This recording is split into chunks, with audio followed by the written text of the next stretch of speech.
किसान साथियों नमस्कार, मैं पुनीत सिसोदिया। किसान भाइयों, जब हम अपनी फसलों पर स्प्रे करते हैं अलग अलग इंसेक्टिसाइड यानी कि कीटनाशक का, फफूंदीनाशक का, तो हमें आजकल देखने को मिल रहा है कि हमें उनके रिजल्ट नहीं आ रहे हैं। यानी कि हम जिस कीट को कंट्रोल करने के लिए दे रहे हैं दवाइयाँ, वो कीट ही कंट्रोल नहीं हो रहा है, वो दवाई उस पर काम ही नहीं कर रही है। उसी तरीके से फंजीसाइड के हम फंगस के लिए दे रहे हैं तो फंगस कंट्रोल नहीं हो रहे हैं। तो ऐसा हमें देखने को मिल रहा है जिससे किसान भाई जो डोज बढ़ा बढ़ा कर दवाइयों का यूज कर रहे हैं और उसके बाद भी कुछ समय बाद फिर रिजल्ट नहीं मिलते हैं।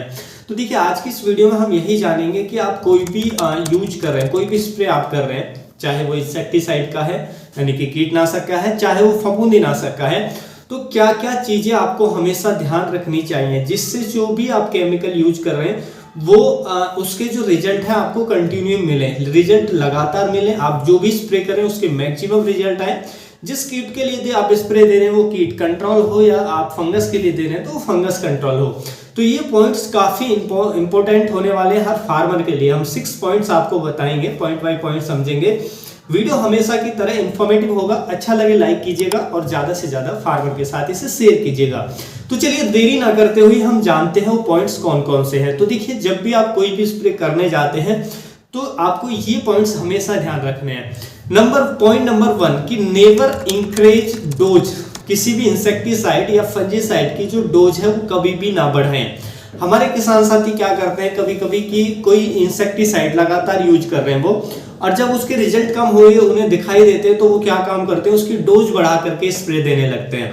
जैसे कि आजकल कॉन्फिडोर के साथ हो रहा है कि कॉन्फिडोर को हम इतनी ज्यादा मात्रा में डाल रहे हैं कि जब भी कोई रिजल्ट नहीं आ रहा है। तो देखिए, कभी भी कोई भी कीटनाशक हो उसकी कभी भी डोज को ना बढ़ाएं। देखिए, जो डोज है वो जो कंपनियां आपको रिकमेंड करती हैं वो बहुत रिसर्च के बाद रिकमेंड करती हैं। एक रिसर्च होती है, रिसर्च के बाद अलग अलग डोज पर प्लांट पे स्प्रे किया जाता है, तो उसमें से वो डोज आपको बताई जाती है जिस डोज में प्लांट पे कोई ज्यादा नेगेटिव इफेक्ट ना पड़े, यानी कि बुरा असर प्लांट पे ना देखने को मिले, ज्यादा एनवायरनमेंट पे भी बुरा असर ना देखने को मिले, और जो कीट है उस पर भी मैक्सिमम रिजल्ट मिले। तो ऐसी डोज आपको एक आइडेंटिफाई करके कंपनियां बताती हैं बहुत रिसर्च के बाद।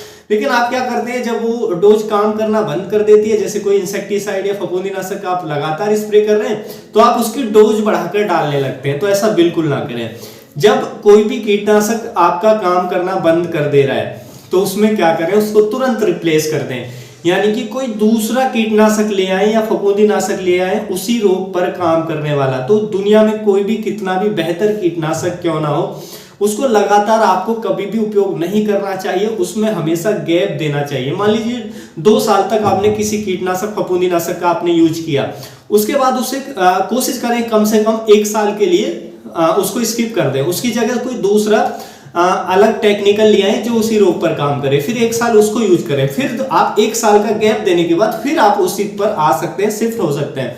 तो कंटिन्यू जब आप यूज करते हैं तो इससे समस्या आती है कि उसके आपको रिजल्ट नहीं मिलते हैं। तो जब भी कोई कीटनाशक फफूंदीनाशक आप बाजार से भी लेने जा रहे हैं तो आप कोशिश करें कि क्या मैं इसको पिछले 2 साल से यूज कर रहा हूँ, यदि 2 साल से यूज कर रहा हूँ तो अब मुझे इसको विराम देना है, इसकी जगह दूसरा लेना है, तभी रिजल्ट मिलेंगे। वरना एक समय ऐसा आएगा कि उसकी वो आपके जो कीटों पर वो दवा काम नहीं करेगी, और उसके साथ साथ क्योंकि कीटों में रेजिस्टेंस डेवलप हो जाएगी, उसके साथ साथ फिर और भी दवाएं बेअसर होने लगती हैं। तो ऐसी समस्या क्रिएट ना करें, उससे बचें। उसके लिए आपको केमिकल को हमेशा कोई भी फंजीसाइड इंसेक्टिसाइड थोड़ा गैप देके 1 साल का फिर यूज करें तो आपको अच्छे रिजल्ट मिलेंगे। तो पहला, डोज कभी इंक्रीज ना करें।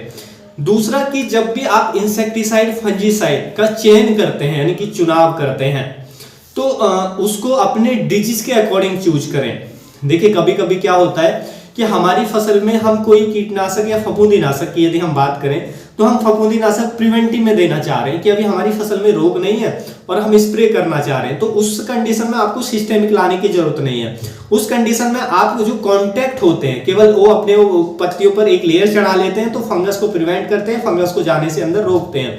तो जो कॉन्टैक्ट फंजीसाइड है उनका यूज करें, क्योंकि अगर उनका यूज करेंगे तो क्योंकि वो प्रिवेंटिव के लिए ही बने हैं, प्रिवेंटिव में ज्यादा बेहतर काम करते हैं, तो आपको वो अच्छा रिजल्ट देंगे और साथ के साथ वो आपको सस्ते में भी पड़ेंगे, यानी कि ज्यादा एक्सपेंसिव भी नहीं होंगे।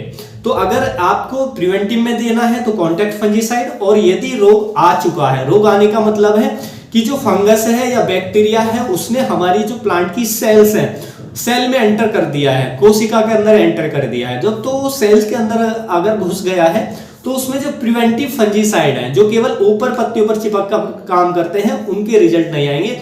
फिर आपको सिस्टेमिक लेना पड़ेगा कि वो पत्तियों के अंदर को जो स्टोमेटा होते हैं पत्तियों के अंदर, उसके माध्यम से अंदर घुसे, सेल के अंदर जाए और सेल के अंदर जो फंगस मौजूद है उसको खत्म करे, तब वो क्योर होगा। हाँ, अगर प्रिवेंटिव का आप उस समय यूज करते हैं रोग आने के बाद, तो इतना होगा कि वो रोग और पौधों में नहीं फैलेगा, यानी कि उसकी स्प्रेडिंग रुक जाएगी। लेकिन अगर उस प्लांट के अंदर उस फंगस को आप क्योर करना चाहते हैं तो उसके लिए फिर आपको सिस्टेमिक ही देना पड़ेगा। तो इसलिए जो इंसेक्टिसाइड है, फंजीसाइड का जो चुनाव करना है वो अकॉर्डिंग डिजीज करना है कि आप कैसे दे रहे हैं, तो उसके हिसाब से देंगे तो आपको रिजल्ट अच्छे मिलेंगे। पॉइंट नंबर 3 है हमारा कि जो हम मिक्सिंग कर रहे हैं, टैंक मिक्सिंग जो होनी चाहिए वो प्रॉपर होनी चाहिए, यानी कि ठीक से होनी चाहिए, सोच समझ कर होनी चाहिए। क्योंकि जब हम देखिए ज्यादातर किसान वही करते हैं कि वो टैंक में कई कई दवाइयां एक साथ मिलाते हैं, चाहे एक कोई कीटनाशक मिला लिया उन्होंने, कोई फंजीसाइड मिला लिया, कोई टॉनिक मिला लिया, वो स्प्रे करते हैं। वो सही भी है क्योंकि वो अलग अलग यूज करने स्प्रे जाते हैं तो उससे खर्चा बढ़ता है, टाइम ज्यादा लगता है, तो वो सही भी है। लेकिन आप मिक्सिंग करने से पहले आपको ये जानना जरूरी है क्या जो मिक्सिंग करने वाले हैं जिन इंसेक्टिसाइड फंजीसाइड के वो आपस में कंपेटिबल है या नहीं है। आप ऐसे ही कोई भी दवा ला करके और उसको मिक्सिंग ना करें। बहुत सी कंपनियां अपने ब्रांड के बारे में बताती भी हैं कि वो जो इंसेक्टिसाइड दे रही है, फंजीसाइड दे रही है, उसके बारे में बताती भी हैं कि हाँ इसके साथ आप मिक्सिंग कर सकते हैं।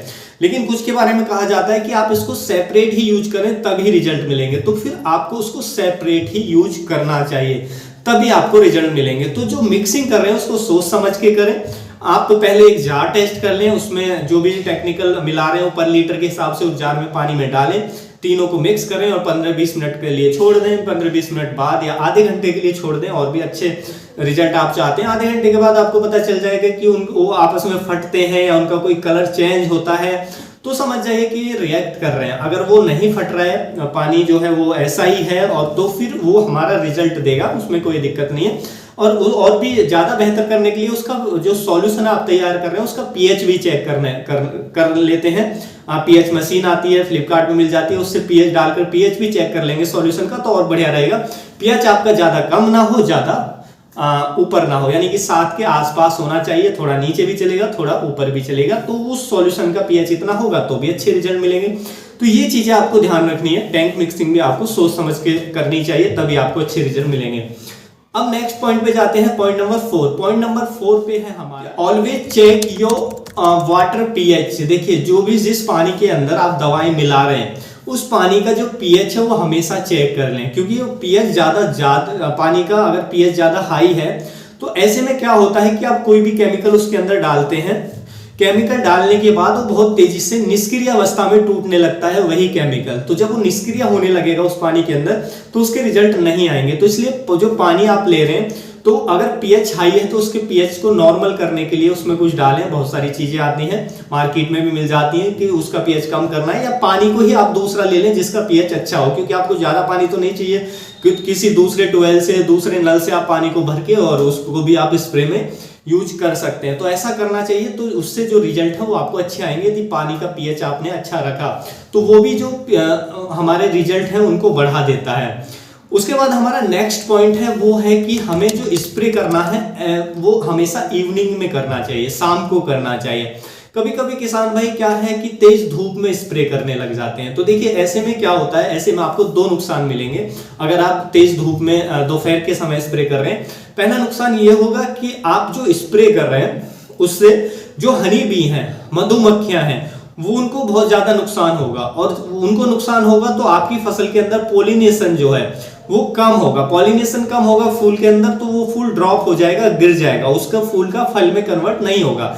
तो इसलिए शाम के समय स्प्रे करें जिससे मधुमक्खियों को नुकसान ना हो, क्योंकि मधुमक्खियां आपके फूलों को फलों में कन्वर्ट करने में हेल्प करती हैं, जिससे आपको बेहतर प्रोडक्शन मिलता है। तो इससे भी आपको लॉस होगा। दूसरा, हाई टेम्परेचर में क्या है कि हमारी फसलों की पत्तियों पर बर्निंग भी आ सकती है, वो भी हमें समस्या देखने को मिल सकती है। तीसरा, जब हाई टेम्परेचर में आप कोई दवा स्प्रे करते हैं तो बहुत सारी दवाएं ऐसी हैं कि उनके हाई टेम्परेचर में रिजल्ट अच्छे नहीं आते हैं। ज्यादा हाई टेम्परेचर होगा तो उनके रिजल्ट कम हो जाएंगे। तो इसलिए हमें ये ध्यान रखना चाहिए जो स्प्रे करना है वो शाम को करें। शाम को भी जो स्प्रे है कम से कम सूरज छिपने से कम 1 घंटे पहले आप उसको स्टॉप कर दें, यानी कि उसी हिसाब से लगे आप स्प्रे करने की 1 घंटे पहले तक हमारा जो स्प्रे है वो कंप्लीट हो जाए। ज्यादा सुबह अर्ली स्प्रे भी ना करें कि आप अर्ली मॉर्निंग स्प्रे करने जाते हैं, तो उससे क्या है पत्तियों पर पहले से ओस है, आपने स्प्रे दिया तो स्प्रे पानी जो है वो धुलने की उसमें ज्यादा चांसेस रहेंगे, तो रिजल्ट उतने अच्छे नहीं आएंगे। तो इसलिए हमें हमेशा इवनिंग टाइम में और सूरज छिपने से 1 घंटे पहले स्प्रे अपना कंप्लीट कर लेना चाहिए। तो यदि आप इन सभी पॉइंट्स को ध्यान में रखकर स्प्रे करते हैं तो ज्यादा पॉसिबिलिटी है कि आपके जो रिजल्ट है वो हमेशा अच्छे रहेंगे, बेहतर रहेंगे, और कोई भी जो केमिकल है, कोई भी फंजीसाइड या इंसेक्टिसाइड हमारा निष्क्रिय नहीं होगा यदि आप उसको 2 साल 1 साल लगातार यूज किया। या आप ऐसा भी कर सकते हैं 1 साल यूज करें, 1 साल गैप दे दें, 1 साल फिर नेक्स्ट ईयर यूज करें, फिर गैप दे दें, उसके बाद यानी कि अदल बदल कर आप उपयोग करते रहें, लगातार आप उपयोग ना करें। अगर ऐसा करेंगे तो एक समय ऐसा आएगा कि उसके आपको रिजल्ट नहीं मिलेंगे, वो आपको नुकसान होगा। फिर आप नए मार्केट में देखिए, जब हम लगातार एक ही केमिकल का स्प्रे करते रहते हैं, उसको हम गैप नहीं देते हैं, तो वो केमिकल काम करना बंद कर देता है। फिर कंपनियां नए केमिकल लाती हैं, और जब कंपनियां नए केमिकल लाती हैं क्योंकि उनकी बहुत ज्यादा रिसर्च होती है, उस पर उनके बहुत ज्यादा जो साइंटिस्ट हैं वो लगते हैं, तो उसमें एक्सपेरिमेंट में बहुत ज्यादा पैसा उनका खर्च होता है। तो जो नए टेक्निकल आते हैं वो फिर काम करते हैं। नए टेक्निकल जो आते हैं वो महंगे मिलते हैं मार्केट में, क्योंकि कंपनियों ने बहुत सारी रिसर्च की है, उस पर पैसा खर्च किया है। तो उसके बाद वो टेक्निकल आया है तो शुरुआत में बहुत महंगा मिलेगा। अब वो महंगा मिलेगा तो उसमें किसका घाटा? हम किसानों का उसमें लॉस है। तो इसलिए जो हमारे पास है हम उसको ऐसा ना करें कि वो काम करना बंद कर दे, उसके लिए हमें उसमें गैप देना चाहिए। वो हमारे लिए बहुत ही इंपॉर्टेंट है, बहुत जरूरी है। तो आप इन चीजों का ध्यान रखें तो रिजल्ट आपको अच्छे आएंगे। उम्मीद है जो जानकारी है आपको अच्छी लगी होगी। जानकारी अच्छी लगी तो वीडियो को लाइक कीजिएगा, ज्यादा से ज्यादा फार्मर के साथ इसे शेयर कीजिएगा ताकि उन तक भी ये जानकारी पहुंच सके। मिलूंगा मैं आपको एक और नई वीडियो में नई जानकारी के साथ, तब तक के लिए आप अपना ख्याल रखिएगा। धन्यवाद।